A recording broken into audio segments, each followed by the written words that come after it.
Hello, I'm Dr. Tony Evans with the Urban Alternative, and I'm so excited to be coming to you today with our new series called It's Not Too Late. You know, many people have faltered and failed in life, have regrets, wish they could start over again, but are thinking, can God still use me? Can He still do something with me? Is my life still valid? And can God take me and make something and mold me into something great and special? Well, I've got good news. Yes, He can, because it's not too late. This series is part of a whole Bible study that we want you to take advantage of, called It's Not Too Late. You can get this, go through it with your family and friends or small groups. This small group study with a study book along with the book will help you to understand how God can still use you. And throughout this series, we're going to be looking at people God still used. In fact, we're going to start today with Moses, because guess what? He's the murderer God used. Here's a man who committed murder. He paid a price for 40 years. There were consequences, but God flipped that script, turned that thing around, and he wound up going to Pharaoh and saying, let my people go. So guess what? If God can use a murderer, He can use you. Let's find out exactly how all this came about and the hope you have, because just like for Moses, it's not too late. In this series, It's Not Too Late. Sometimes life doesn't work out like you hope it would. Sometimes there are things out of your control. But then there's sometimes where you've made a mistake or blown it, and you don't quite know how to get it right. The good news is, no matter how bad it's been, it's not too late to turn it around. Moses found that out. Moses had everything going for him. He is called at his birth in Exodus 2:2, a beautiful child, a lovely child, even in the eyes of God. He was born to godly parents. And even when things looked bad or rough for him, he was discovered in the Nile River by the daughter of Pharaoh. And Mo started living large in the big house. He was being raised as Pharaoh's own son. Acts chapter 7, verses 20 to 23 says that he had gotten well educated in all the information of Egypt, that he was extraordinarily talented, extraordinarily powerful, and extraordinarily elegant and eloquent. He had everything going for him. Life was in his grasp. He even had the privilege of being raised by his birth mother in Pharaoh's house through the providential hand of God. So Moses had it in his grasp. At 40 years old, he made the decision of a lifetime. He decided to suffer ill treatment with the people of God rather than enjoy all the benefits of growing up in Pharaoh's house. So spiritually, he made the right decisions, even though he was in a pagan environment. Everything was just right, except one thing. In Exodus chapter 2, Moses sees one of his brethren, one of his Hebrew brethren, being mistreated by an Egyptian.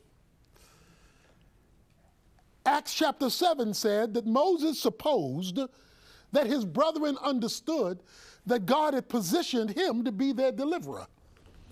And based on that, we're told he killed the Egyptian. Not only does Exodus 2 tell us that he killed the Egyptian, it says that he looked left and he looked right.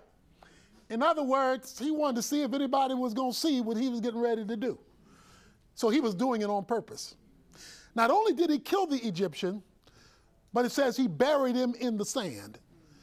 So he had this thing laid out, and he used his power and his privilege to make his statement. I'm a Hebrew at my core, and I'm going to defend my people. The next day, the text says in Exodus 2 that he came out and saw two of his Hebrew brethren arguing with one another. He comes over to them and he says to them, why are you striving with your companion? Why are you brothers fighting? And then he got the shock of a lifetime. You know the story.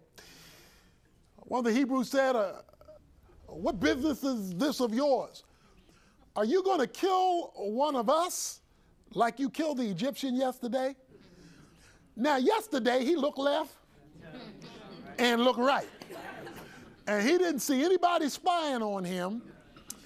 But the day after, he discovers that it has been seen by his brethren what he had done.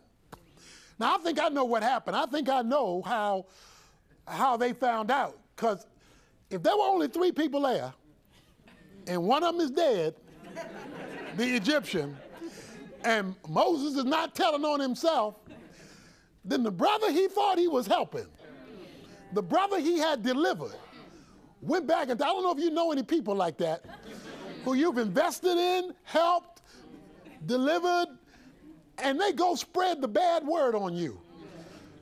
But not only that, it's hit CNN, Fox News, MSNBC, because we're told that Pharaoh knew about it.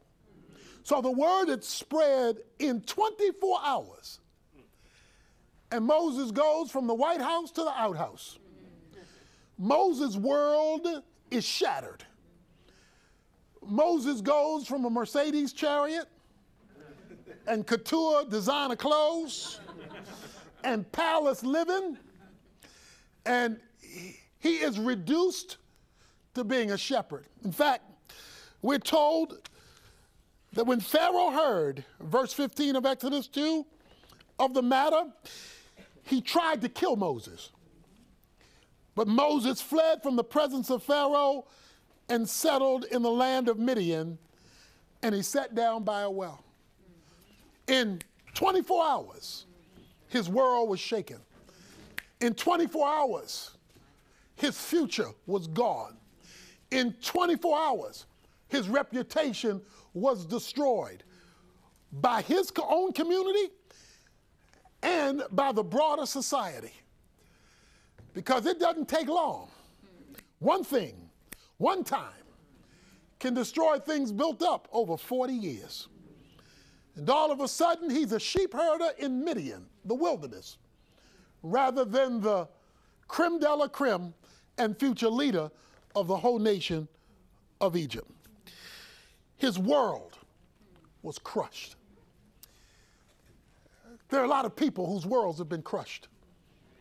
That one decision that day, that one mistake, that one miscalculation, and look at how it was done.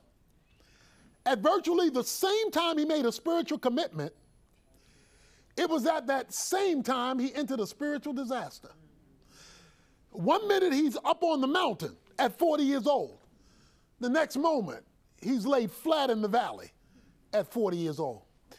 Your highest moment can also be your deepest disaster. And you can feel that it's too late. Especially when it's 40 more years and nothing has changed. Because you see, it took him 40 years to reach the top, and he's wandering in the wilderness 40 years later. And the best he can do is lead some sheep. I get to talk to a lot of people who feel like it's too late. I mean, in our day, 40 years old, that's pretty much midlife. And if you're just wondering after midlife because of that perhaps child you had out of wedlock, or perhaps marriage disaster that's shaken you, or a situation where you went the wrong direction and you've been unable to recover, or maybe it's a prison sentence, or a myriad of other things that makes you feel it's too late. Where you live with regrets. If I could only do it over again, I wouldn't have done it that way. I don't know what Moses was thinking. He says he knew God wanted him to deliver the people. I don't know whether he planned to kill one Egyptian at a time until he killed the whole nation. I'm not quite sure what his strategy was. But one thing is clear, he didn't consult God first. He reacted to a situation in front of his face, and it was a bad reaction. Have you ever said a word that you wish you could retract because you were just reacting at the moment? Have you ever done an act that you wish, if I could relive that, I wouldn't have done that, and I wouldn't do that again, because now that person won't speak to you again, even if it's a relative, a close friend, a child, a mate, a parent. But with God, it's not too late. I don't care how bad it's been. I don't care how long it's been. I don't care how hurtful it's been. I don't care how painful it is. When you mix God in the equation, it's not too late. Because look at what happens. In chapter 3 it says, now Moses was pasturing the flock of Jethro, his father-in-law. At least he had a father-in-law that gave him a job. The priest of Midian. And he led the flock into the west side of the wilderness and came to Horeb, the mountain of God. The angel of the Lord appeared to him in a blazing fire from the midst of the bush. And he looked, and behold, the bush was burning with fire, yet the bush was not consumed. So Moses said, I must turn aside now and see this marvelous sight, why the bush is not burned up.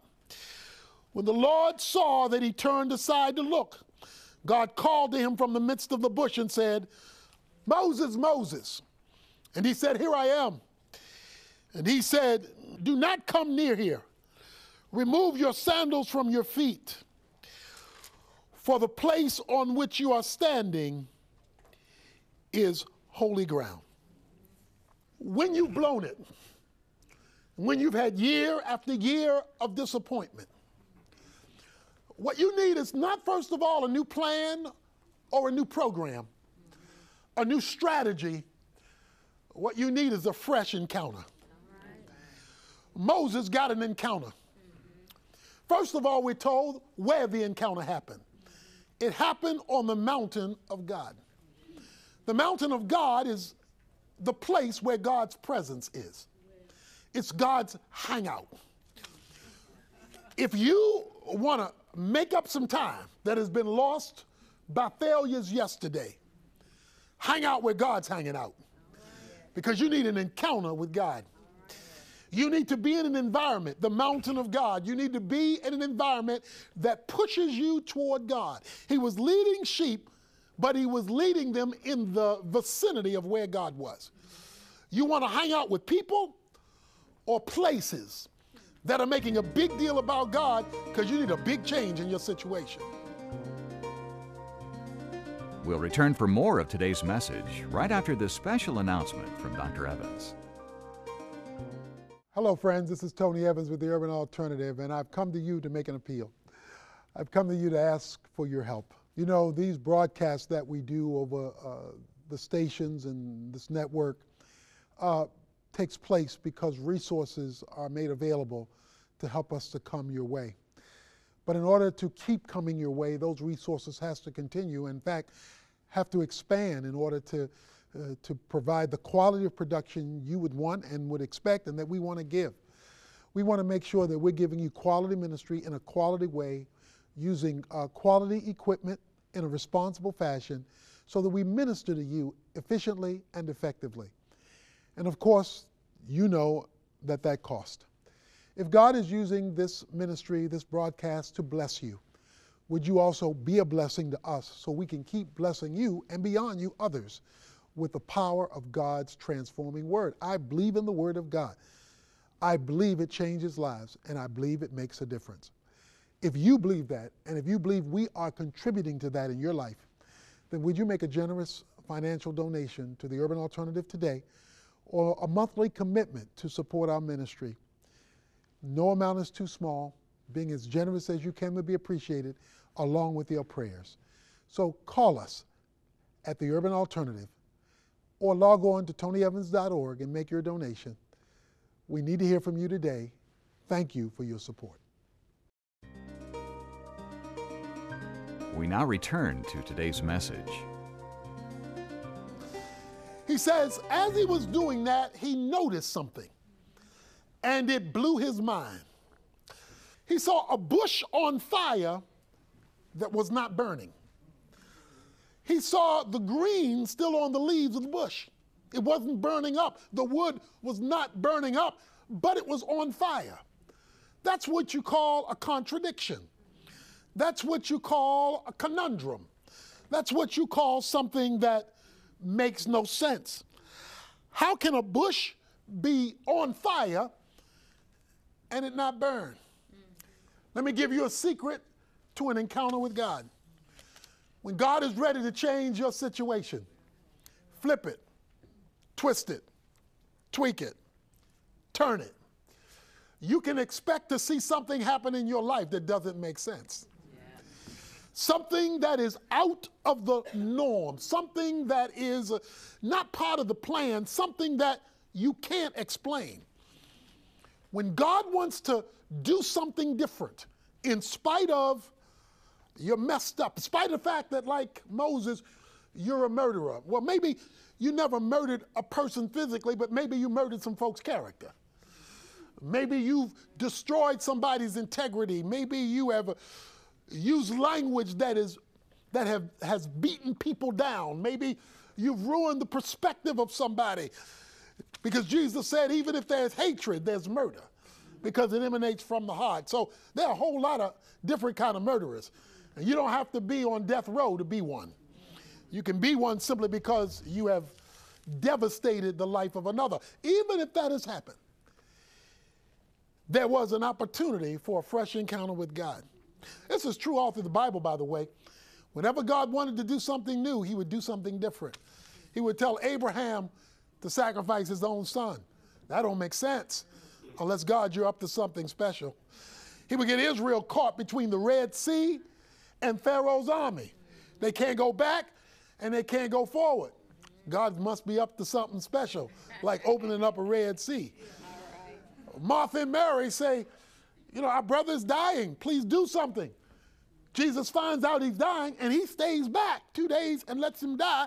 And then on top of that says in John chapter 11, I was glad that I was not here.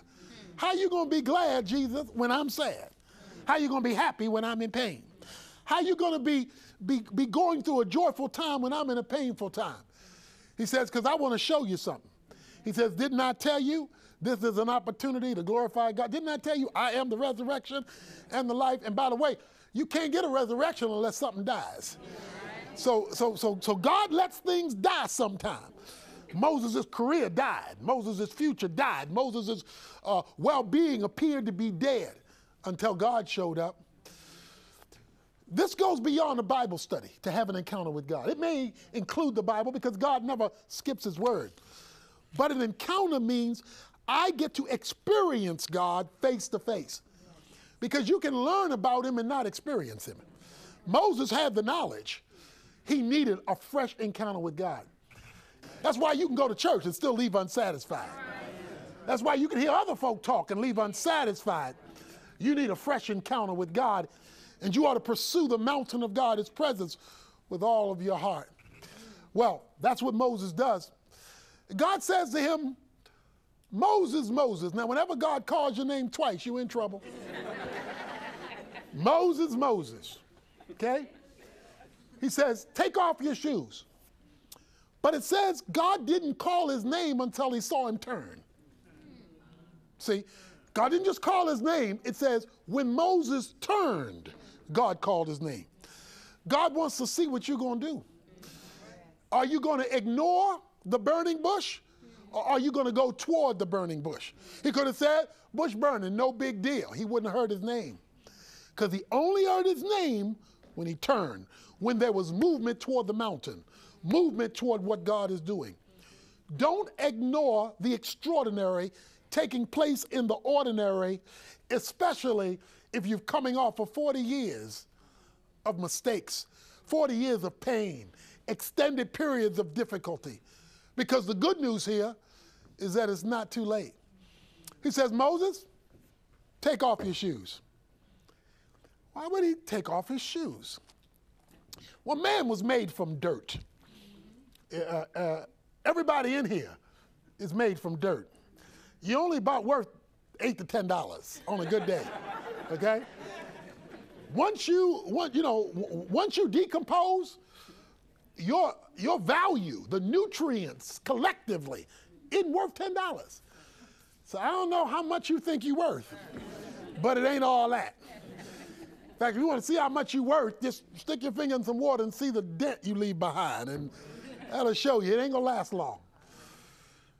Moses, take off your shoes. In other words, that little leather on your shoes that's separating you from dirt is making you too high. Somebody felt that, I could tell. It's making you too high. You too high. I want you to get back to the dirt. I want you to get back to your humanity. Because what happened 40 years ago was because you thought too much of yourself than you ought to have thought. In other words, I did tell you you were going to deliver my people. I didn't tell you you were going to do it apart from me. I did tell you that I gave you this extraordinary opportunity. I didn't tell you that you were going to go out there on your own and become a murderer to pull it off.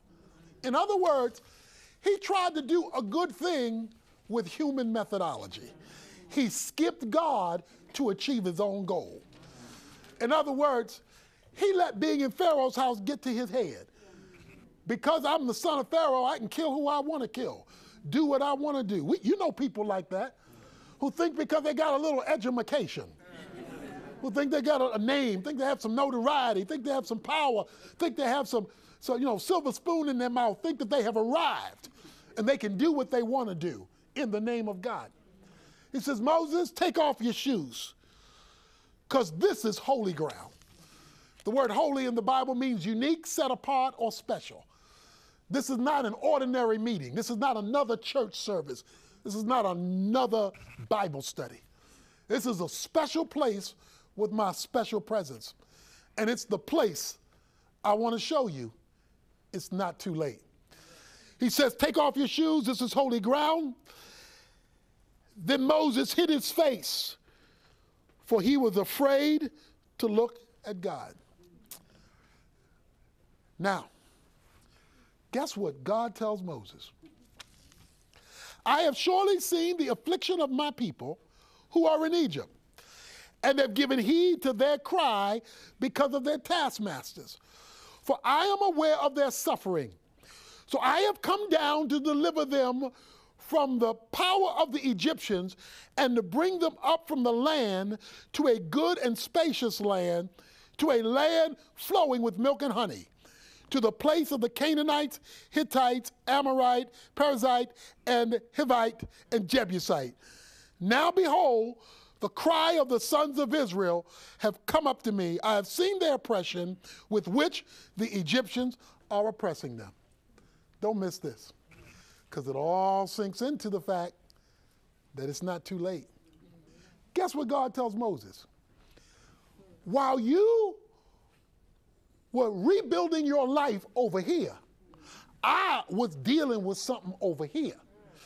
The children of Israel are being oppressed by the Egyptians, and they're crying out for a deliverer. You messed up 40 years ago. I put you out here in this wilderness to develop you, because the wilderness is always for development. There is deliverance, development, and then destiny. Development is dry spell. It's the place where a lot of fancy stuff is not going on.